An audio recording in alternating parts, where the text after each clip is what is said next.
Sridevi classes YouTube channel, department of computer science, CS 207, subject database management system में आज हम बात करते हैं database versus file system and database architecture के बारे में। Database versus file system. DBMS data का एक कलेक्शन होता है जिसमें यूजर्स को प्रोसीजर लिखने की जरूरत नहीं होती है। फाइल सिस्टम डेटा का एक कलेक्शन होता है जिसमें यूजर को डेटाबेस को मैनेज करने के लिए प्रोसीजर को लिखना पड़ता है। DBMS डेटा का एक एब्स्ट्रैक्ट व्यू देता है जिसमें उसकी डिटेल को हाइड किया जा सकता है। फाइल सिस्टम डेटा के रिप्रेजेंटेशन और डेटा के स्टोरेज का डिटेल प्रोवाइड करवाता है। DBMS एक क्रैश रिकवरी मैकेनिज्म है जिसमें सिस्टम की फेलियर से यूजर को सिक्योरिटी मिलती है या उसे रिकवरी करना आसान होता है। फाइल सिस्टम एक क्रैश मैकेनिज्म नहीं है। इट मींस सिस्टम में अगर कोई डेटा क्रैश हो जाता है तो ये फाइल के कंटेंट्स को खो देता है या लॉस्ट हो जाते हैं। DBMS एक अच्छा प्रोटेक्शन मैकेनिज्म है जो वो प्रोवाइड करवाता है। फाइल सिस्टम में किसी भी फाइल की सिक्योरिटी रखना बहुत मुश्किल होता है। DBMS में डेटा को स्टोर और रिट्राइव करने के लिए सोफिस्टिकेटेड टेक्निक्स का यूज किया जाता है, जबकि फाइल सिस्टम की एफिशिएंसी से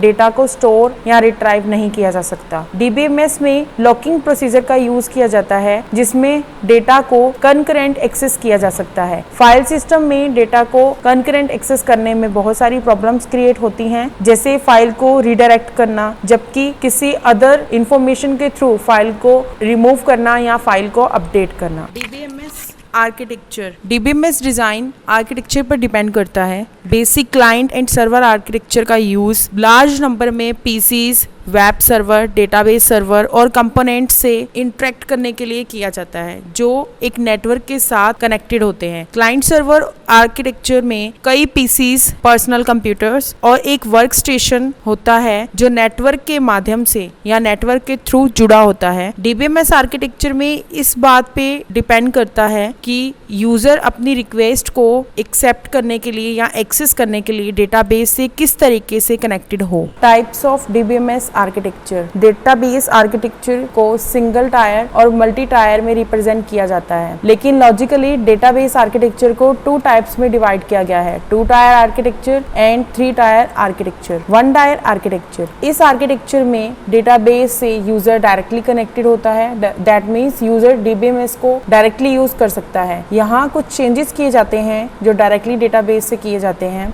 यह एंड यूजर के लिए हैंडी टूल्स को प्रोवाइड नहीं करता है। 1 टायर आर्किटेक्चर का यूज लोकल एप्लीकेशंस के डेवलपमेंट के लिए किया जाता है, जहां प्रोग्रामर्स डायरेक्टली क्विक रिस्पांस के लिए डेटाबेस के साथ कम्युनिकेट करते हैं। 2 tier architecture basic client server की तरह होता है। 2 टायर आर्किटेक्चर में क्लाइंट एंड पर एप्लीकेशन डायरेक्टली सर्वर साइड पर डेटाबेस के साथ कम्युनिकेट कर सकते हैं। इस इंटरेक्शन के लिए API जैसे ODBC एंड JDBC का यूज किया जाता है। यूजर इंटरफेस और application programs client server side पर रन किए जाते हैं। सर्वर साइड फंक्शनैलिटीज को प्रोवाइड करने के लिए क्वेरी प्रोसेसिंग और ट्रांजैक्शन मैनेजमेंट का मेन रोल होता है। DBMS में कम्युनिकेट करने के लिए क्लाइंट साइड एप्लीकेशन और सर्वर साइड एप्लीकेशन के साथ एक कनेक्शन इस्टेब्लिश किया जाता है। 2 टायर आर्किटेक्चर। इसमें सर्वर डेटाबेस सिस्टम में कनेक्टेड होता है, जिसमें क्लाइंट साइड से यूजर एप्लीकेशन डेटाबेस सिस्टम तक भेजता है और सर्वर से कनेक्टिविटी करके रिस्पांस गेट करता है। 3 टायर आर्किटेक्चर। 3 टायर आर्किटेक्चर में क्लाइंट और सर्वर के बीच में एक लेयर होती है। इस आर्किटेक्चर में क्लाइंट सर्वर से डायरेक्टली कम्युनिकेट नहीं कर सकता है।